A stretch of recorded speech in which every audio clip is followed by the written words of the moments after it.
Julius Caesar, George Washington, Marilyn Monroe, Michael Jackson, and Renee Zellweger. All of these stars have something more in common than just a well-known name. In fact, what links each of these stars together also provides a link between all of us and them. I'm sure all of you are sitting there wondering, what is this link between me and a big name star? And the fact is, you're all thinking way too hard. Think simple, think every day, think breakfast. That's right, breakfast. You see, breakfast has been around since the very beginning. Today I'll show you this in 3 ways: through breakfast beginning, breakfast evolution, and breakfast today. Let's first begin with breakfast beginning. According to the researchers, scholars, and all-around breakfast enthusiasts at the breakfast panel, breakfast dates back to 7000 BC. At this time, grains such as wheat, barley, oats, corn, and rye were all crops that were cultivated. Once these crops were harvested, a stone mill was used to grind them, and then they were boiled and used as sort of porridge. Nothing fancy, very simple, very basic, and everyone ate them, from the rich to the poor. The Roman soldiers, in fact, used to take this porridge and pound it into thin sheets, and they'd set it to dry to make a sort of flatbread that they would take on their war marches with them. Once more wheat and barley became available, higher-rising breads could be baked, and bread was enjoyed for breakfast, mostly by the wealthy who could afford the high price of wheat. Now, I'm sure, as a lot of you know, barley is used to make beer. And because of this, once more barley was there, beer was invented, and beer actually became the beverage of choice for breakfast. Now that we've seen breakfast beginnings, let's move on to breakfast evolution. It wasn't until the mid-1600s when breakfast really began to shift from beer and bread. At this time, a continental breakfast was what became the norm. Nothing real fancy, very simple, some meats, some cheeses, breads, butters, and you still had porridge. And the rich began to drink coffee and tea. The poor, however, were still forced to drink beer. Lynn Oliver, a food historian and reference librarian, noted in her food timeline that it wasn't until the Victorian era when breakfast really made a big shift.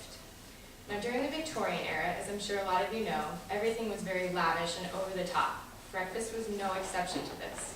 It was a huge ordeal. There was many man-hours put into the preparation of it, and people enjoyed it in the mornings for many hours. It was a large, lavish affair. There would be things like huge chunks of meat, like those big hams that you see in pictures. That was there. Big meats, game pies, breads, butters, jams, marmalades, coffee, tea, pancakes, bacon and eggs, waffles, you name it, they had it. It was a huge ordeal, and everyone enjoyed it, from the wealthy to the poor. Granted, the wealthy got it every day, and the poor, well, they didn't get it as often. But that's where the idea of Sunday breakfast actually came in. People who couldn't afford to eat this lavishly every day saved their money and pooled it at the end of the week so that they could have a big Sunday meal to enjoy with all their family. Now, towards the end of the Victorian era, which is around the end of the 1800s, people began to become more health conscious. They realized these big breakfasts were not the way to go every day. And because of this, especially in the United States, places called sanitariums were springing up all over. Now, these sanitariums were places where a lot of the times the wealthy people would go to become more healthful. They had doctors there that were working on different things, different vitamins, different minerals, you name it. They were trying to just become more healthy. And actually, it was at one sanitarium run by the Seventh-day Adventists, which is a religious group, where they started to come up with a better breakfast. And eventually, in 1863, they came up with the very first breakfast cereal. One doctor in particular working at the Adventist Sanitarium was Dr. John Kellogg, as in Kellogg cereals. Kellogg came up with granola, which was basically mashed oats and corn, nothing very tasty, but it was the very first breakfast cereal, and it would later become granola. Now that we've seen breakfast evolution, it'll bring us to breakfast today. The breakfast cereal didn't really take off until the 1920s, when actually C.W. Post kind of hijacked Kellogg's idea of breakfast cereal and came up with his own, called Post-Oat. Now what Post had that Kellogg didn't was an ability to market. He marketed his cereal and helped grow the cereal industry into the multi-billion-dollar industry that it is today. Without Post, we wouldn't have what we have today. You wouldn't get your extremely healthy cereals and your kid-friendly high-sugar cereals that all of us love. The Kellogg Company states, however, though, that today their consumers want a more grab-and-go style breakfast. Nobody has time anymore to pour a bowl of cereal.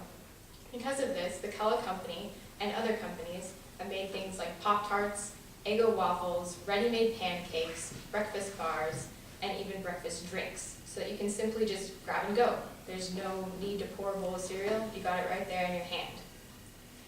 Queen Elizabeth was quoted as saying, "I myself prefer my New Zealand eggs for breakfast." Now, while Queen Elizabeth's breakfast choice doesn't exactly fit into the Lego My Eggo of today's world, it represents the fact that through breakfast beginnings, breakfast evolution, and breakfast today, breakfast has been around since the beginning.